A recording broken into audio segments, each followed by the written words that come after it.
제26장.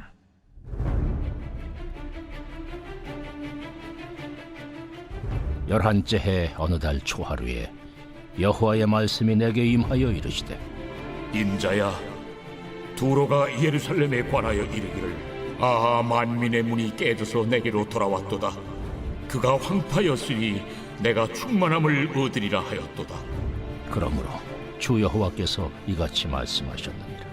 두로야, 내가 너를 대적하여 바다가 그 파도를 굽이치게 함같이 여러 민족들이 와서 너를 치게 하리니, 그들이 두로의 성벽을 무너뜨리며 그 망대를 걸 것이요, 나도 티끌을 그 위에서 쓸어버려 맨바위가 되게 하며 바다 가운데 그물 치는 곳이 되게 하리니, 내가 말하였음이라. 그가 이방의 노략거리가 될 것이요, 들에 있는 그의 딸들은 칼에 죽으리니, 그들이 나를 여호와인 줄을 알리라. 내가 왕들 중에 왕, 곧 바벨론의 느부갓네살 왕으로 하여금 북쪽에서 말과 병거와 기병과 군대와 백성의 큰 무리를 거느리고 와서 두로를 치게 할 때에, 그가 들에 있는 너희 딸들을 칼로 죽이고 너를 치려고 사다리를 세우며 토성을 쌓으며 방패를 갖출 것이며, 공성태를 가지고 내 성을 치며 도끼로 망대를 찍을 것이며, 말이 많음으로 그 티끌이 너를 가릴 것이며, 사람이 무너진 성 구멍으로 들어가는 것 같이 그가 내 성문으로 들어갈 때에 그 기병과 수레와 병거의 소리로 말미암아 내 성곽이 진동할 것이며, 그가 그 말굽으로 내 모든 거리를 밟을 것이며, 칼로 내 백성을 죽일 것이며, 내 견고한 석상을 땅에 엎드러뜨릴 것이며, 내 재물을 빼앗을 것이며, 내가 무역한 것을 노략할 것이며, 내 성을 헐 것이며, 내가 기뻐하는 집을 무너뜨릴 것이며, 또 내 돌들과 내 제목과 내 흙을 다 물가운데에 던질 것이라. 내가 내 노래소리를 그치게 하며 내 숨소리를 다시 들리지 않게 하고, 너를 맨 바위가 되게 한즉 내가 금을 말리는 곳이 되고 다시는 건축되지 못하리니 나 여호와가 말하였음이니라. 주 여호와의 말씀이니라. 근속가정 여러분, 안녕하십니까?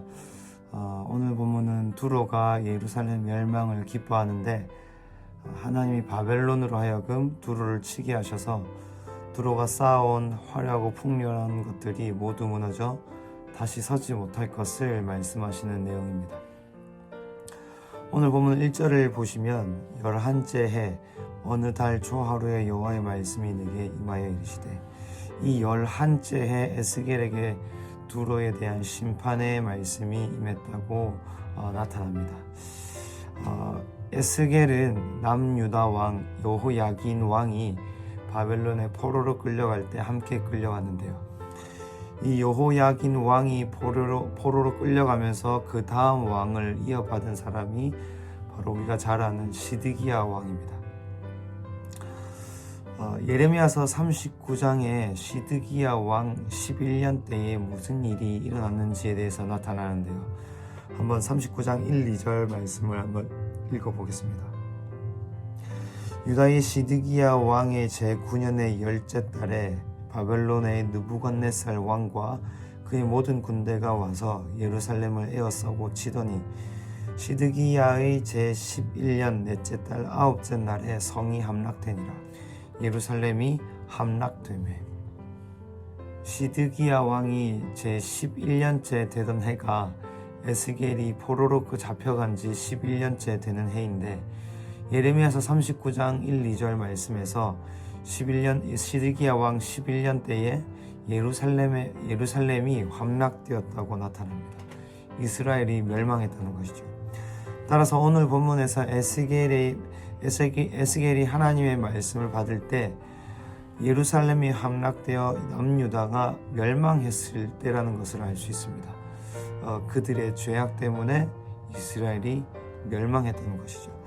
그런데 예루살렘의 멸망을 두로라는 나라가 기뻐하였다고 나타납니다. 2절 한번 읽어보겠습니다. 인자야, 두로가 예루살렘에 관하여 이르기를, 아하, 만민의 문이 깨져서 내게로 돌아왔도다. 그가 황폐하였으니 내가 충만함을 얻으리라 하였도다. 두로라는 나라가 이렇게 말하는 것이죠. 예루살렘이 멸망했으니 이제 나는 흥할 것이다. 예루살렘이 망하였으니 내가 충만함을 얻을 것이다. 이렇게 말하는 것이었습니다. 이스라엘의 멸망을 기뻐하는 두로의 교만과 죄악에 대해서 하나님은 두로라는 나라를 심판하시겠다고 말씀하십니다. 여기서 반복해서 나타나는 말들이 있는데요. 3절 중간 부분에 보면 두로야 내가 너를 대적하여, 그리고 3절 마지막 부분을 보면 너를 치게 하리니, 그리고 7절 마지막 부분에도 두로를 치게 할 때에, 8절 중간 부분에도 너를 치려고, 9절 첫 부분에도 내 성을 치며, 이스라엘의 멸망을 기뻐하는 두로에 대해서 하나님께서 내가 너를 대적하여 반드시 너를 칠 것이다 라고 말씀하시는 것을 볼 수 있습니다. 여기서 확인하실 수 있는 것이 두로는 이스라엘의 멸망을 기뻐하였지만, 하지만 하나님은 이스라엘의 멸망을 기뻐하지 않는다는 것입니다. 비록 죄악으로 인해서 이스라엘이 멸망하였지만 하나님은 하나님이 택하신 족속의 멸망을 고통스러워 하신다는 것입니다. 그래서 하나님이 예루살렘의 멸망으로 큰 이익을 취하려던 두로의 교만과 죄악을 대적하시겠다고 말씀하시는 것입니다. 사랑하는 큰속 가족 여러분, 에스겔서를 보시면서 계속해서 심판하시는 하나님만 보이십니까? 아니면 택하신 족속의 멸망으로 인해 가슴 치며 고통스러워 하시는 하나님의 모습도 보이시는가요? 우리의 죄악을 심판하실 하나님만 보이십니까? 아니면 택하시고 부르신 우리의 넘어짐을 보며 고통스러워 하시는 하나님의 모습도 보이시나요? 특별히 25장, 26장을 보시면 열방의 나라들을 심판하시는 하나님을 보실 수 있습니다. 하지만 나라들을 심판하실 능력이 있다면 또 그 능력으로 나라를 회복해 하실 능력이 있다는 것도 보이십니까? 열방의 죄악들을 심판하실 능력이 있다는 것을 볼 수 있다면 열방을 회복해 하시는 능력도 하나님께 있다는 것을 볼 수 있습니다. 특별히 우리의 회복과 열방을 위해 일하시는 하나님의 뜻과 그 능력을 우리에게 보이신 사건이 바로 예수님입니다. 죄가 없으신 예수를 우리로 대신하여 죄로 삼아 그 죄악을 담당하게 하시고 우리를 위하여 저주를 받아 십자가에서 죽으심으로 우리를 회복해 하셨습니다. 그리고 나라와 민족들에게 생명의 길을 여시고 소망을 나타내셨습니다. 예수를 통해 하나님은 우리를 향한 아버지의 마음을 완전히 계시하시고 드러내셨습니다. 지난 주일 청년 예배 때에 참 목사님께서 설교를 하시면서 이렇게 말씀하셨는데요. 하나님의 인격과 연결됨이 없고 만남이 없으면 우리 안에 소망이 있을 수 없다. 이렇게 말씀해 주셨는데요.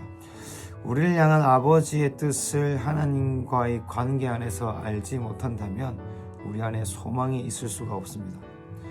심판에 대한 거북하고 어떤 두려운 감정만 남아 있다면 우리가 하나님과의 인격적인 만남이 없다는 증거가 됩니다.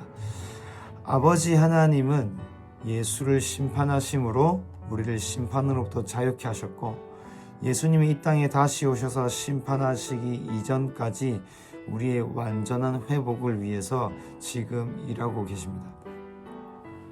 오늘 하루 우리를 향한 아버지의 마음으로 채워지도록 감사함으로 주님께 기도합시다. 우리를 위해 일하시는 하나님께 감사함으로 예배합시다.